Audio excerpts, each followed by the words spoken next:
Tech. Hi, I'm Evan. So yeah, we're here at West Tech. You don't mind a 5-second tour? This is a Pro Street dually that I got talked into building. The turbo thing we ran last week. This is John Buck's Camaro. It'll be in Hot Rod at some point. This is the engine dyno. Rob Richard Holdner. Oh, pleasure. I love your stuff, man. Likewise. When you were driving up, we're both like, somebody's driving up on a single cylinder motorcycle. That's definitely like a TT500. That must be Rob. Like, oh, that's so awesome. So I got logs to look at. We did hit 9,000 RPM, and we also got up to 19 pounds of boost briefly at one spot, but those are mostly 10 PSI pulls. It is now time to pass the key on to whoever wants to. Finn didn't even try. Didn't even try. Yeah. While I do this, the guys are gonna get the car hooked up, and I'm gonna get just one last take on making the dyno table and pulls as good as possible. So with all the traveling coming up, one of the most annoying details to deal with is actually cars, which I love cars, getting to try different cars, even if they're little econo boxes. The downside to that is the traditional rental process is not fun. Get out of the airport, you end up waiting for a bus that then has to go to 20 other stops to then go to a station that's 5 miles away to then sit and stand in line. The process of doing traditional rental cars coming from the airport absolutely sucks. That's why I love Turo. Of course, I've always loved Turo for just renting unique and random cars, and like I rented one to pick my dad up at the airport, had a blast doing that. But more importantly, you can now, at over 170 airports in the United States and Canada, rent from Turo and have a car in either the garage or a parking lot designated for it and just pick up a car and go. On top of that, you don't have a class of vehicles. You can get exactly the vehicle you want. One of the things you want the least when traveling is surprises and uncertainty and just not sure what to do. With Turo, when you rent a vehicle, in the app, it tells you exactly where to go, whether it's going to be a parking lot or garage. Don't have to guess. I want to thank Turo for sponsoring today's adventure, and Turo is definitely the easier way to rent a car. Either click on the link in the description or click on the QR code to rent through Turo today.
All right, this is the moment we all have been waiting for. It is finally time to see what the one rotor turbo can do on the dyno. Stakes are raised a little bit and they're lowered a lot.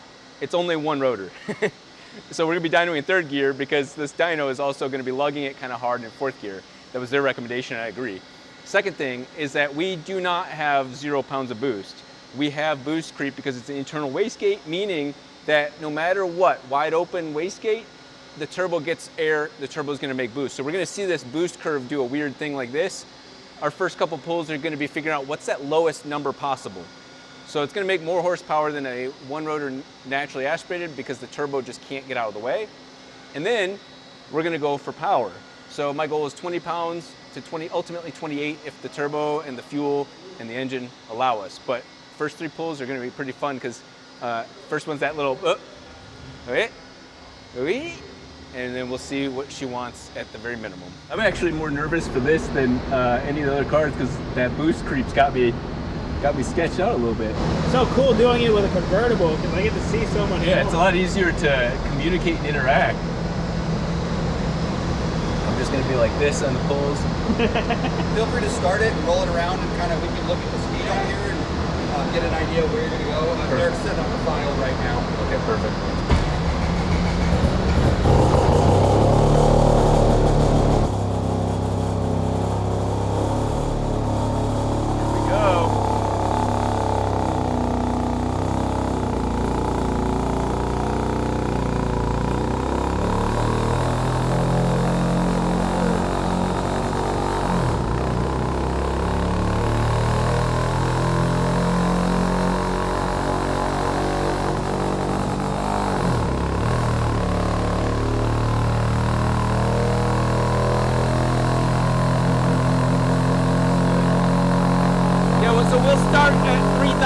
Yeah.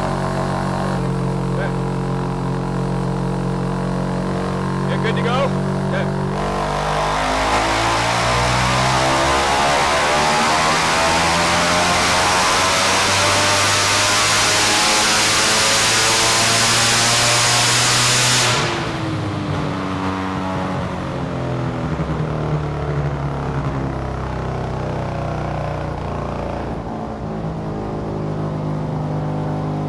That was pretty straightforward. Yeah.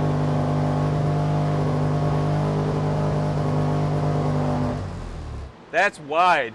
Now that dyno already reflects a lot of the weird spots because I've never been able to do that. I've never been able to just step on the gas and go. I think I saw like 150 all across the board. Like it was like 150 down low, 150 up high. I did carry it to 7,500 because I was curious because I saw this was really good.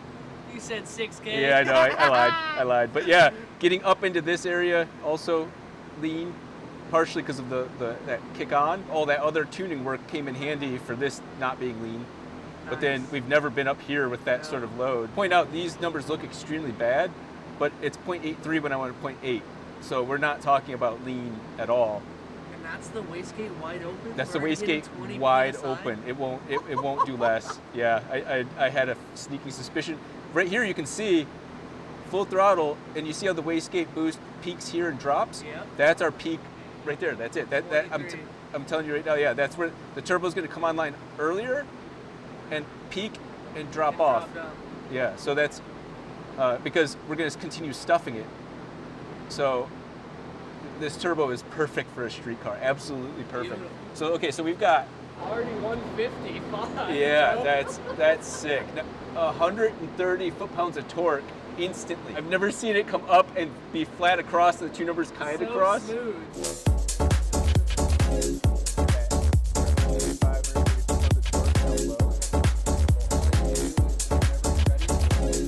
We've seen this guy before. You see how much wider it is? That fuel is getting bypassed. We've never ran an engine with a fuel injector right at the center port, and I've guessed the timing, but look it. That means to me that the fuel is going past the engine, igniting. That's a wild looking dyno map. I've never seen anything like that, and unfortunately we don't have back pressure or EGTs because of how small that is, and we just couldn't get to them in time. And this is my first time ever doing a wastegate built in. I hit 22 pounds of boost on a 7-pound spring. So what we're gonna do is just say, let's aim for 20 pounds of boost, so that way we're realistic with what we're expecting. What's gonna happen is the wastegate's gonna stay closed earlier, so we'll get more of juicier torque at the bottom end, and it'll still hit 22, maybe a little bit higher as it goes on, but I already have to tune for it, so I might as well expect it and plan for it. Those plugs being white suggests that fuel time is a little different on this. We have an injector pointing straight at the semi-P, and that makes a difference. There is exhaust, 100% every pulse coming backwards briefly. It's not that pulse backwards that hurts us, it's the following vacuum that occurs.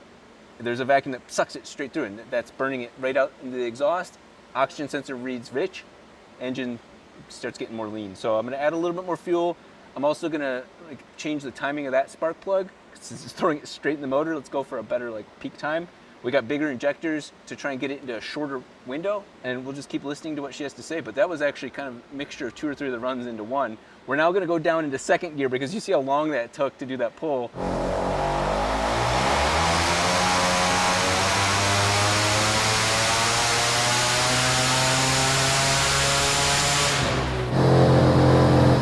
Catch can's overflowing.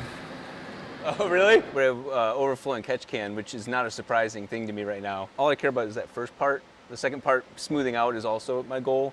But you can see she's just alive. The amount of torque down at 4,000 RPM is just so much fun. You can just hear it come online. There's a lot to look at.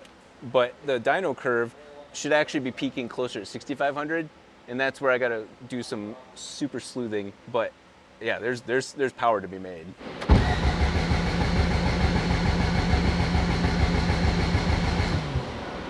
Okay, so yeah, we're gonna be back in that 60s. 60 PSI is, to me, is more of an aluminum rotor and setup issue, and that blow-by 100% guarantees it. Now, here's what's very interesting. 60 PSI, only one rotor, and it starts almost perfectly, other than when I have too much fuel. So you can tell that there's something working great early on. But there's something not normal about this, and that aluminum rotor, don't worry, the guy that made it, don't worry, I don't think it's bad. I just think that maybe I have to clearance it differently or whatever, because it's even. 60, 61, 60. That is the most even rotor I've ever had. But I know deep down in my heart that what's going on is we're getting so much boost, more so the fuel is going around the oil control rings, and it's ending up in our thing. So I'm dumping tons of fuel into it, and a lot of that is going into the oil. The cost of pioneering shit, I know for a fact that those rotors can do much higher compression. There have been guys doing 80 dyno pulls with multiple rotors. So I think it's a clearancing issue. I think it's a something issue. You can tell that once the forces start really adding up, that's when it's quite frankly at about 4,000 RPM, is that once the boost comes up, we got 20 pounds of boost, and the only thing between those two are side seals and oil control rings. Something's got to give. That does not surprise me at all, given all of our factors. I could drive this thing all day long, we'd be perfectly fine, but making the number that we're looking for, that's not in the cards for today, but we got a torquey monster, and I could continue adding boost earlier and earlier, and the only reason it doesn't come up sooner is because that's the start of the pull. If we had it started at like 1,000 and then went all the way up, you would see even more low-end torque. I'm very, very happy with this. The car is fun to drive. Now I can stomp on it, but we have half of the power going into the oil out into the catch can.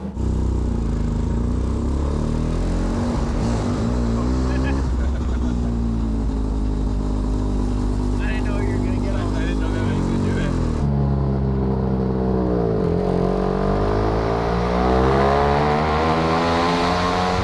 And then she's out of gas right there. You can smell the fuel. Yeah. So as soon as it hits that, blow by is like crazy. Oh, we should have turned it down, huh? Yeah, well, I mean, it's at 20, so it's just boosting earlier in a good way, and then once it gets up to the top end, it does the exact same thing. So as long as it stays between 3,000 and 5,000 RPM, I've got peak raw manual power.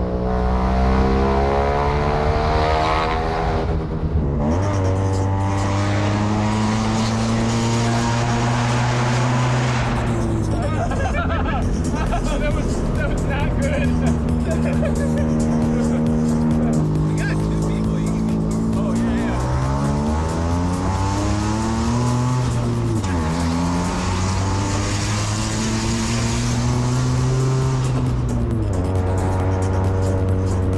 That's the positive side about hitting the dyno.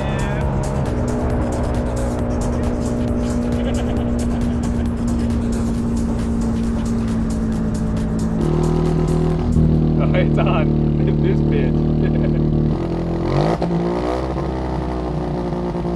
Lowest race ever.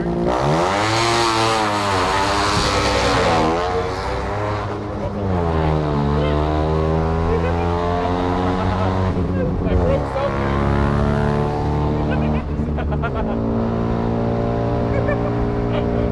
I I think that might be an axle. Yeah, I broke something, but it was so worth it. That was so worth it. That was a lot of power if it was doing a burnout or something.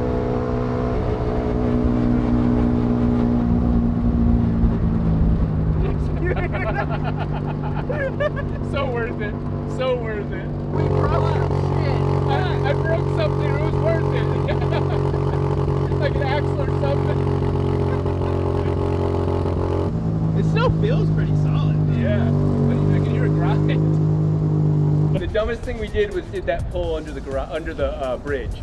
That was the most obnoxious. It is disgusting. It was just like the noise was everywhere. It was hilariously bad. It was like we won, but at what cost? She's got some nasty torque. As presented by absolutely curb stomping. That's the first time I ever got it loose on purpose. Okay. Yeah. I was screwing with Finn when we were both leaving Friday. We're both in our insights. I cut him off, just whatever. It doesn't matter. He took it personally. It was weird. But he decided to swing wide on the highway on-ramp, and it was the slowest race ever. We were both pedal to metal committed, and his car started to walk mine. And I didn't let that go. That's I won my honor back in a Miata. Oh my god! We need a new diff! Oh shit. We need a new diff! That's amazing. That's where it's supposed to fit. Oh! Okay. That's rotary torque right there, baby. That is what it costs to absolutely cream an Insight. I would pay that price every time. And we are so thankful that happened at the light before the shop because, oh my god. And I ran into Finn before, I would not have had The controls diff of is control. just chilling there like this. Oh Your my plate, god. the plate you guys made, Yes, saved us. the only thing that's held up and holding on for dear life. Oh, smokes. I tried to feather it too, but I saw a little bit of red, like getting too close, and I was like, no. That's always a good sign when shit that's not rotary or our own custom work, it starts breaking, you know that we're pushing some fun limits. And with one rotor,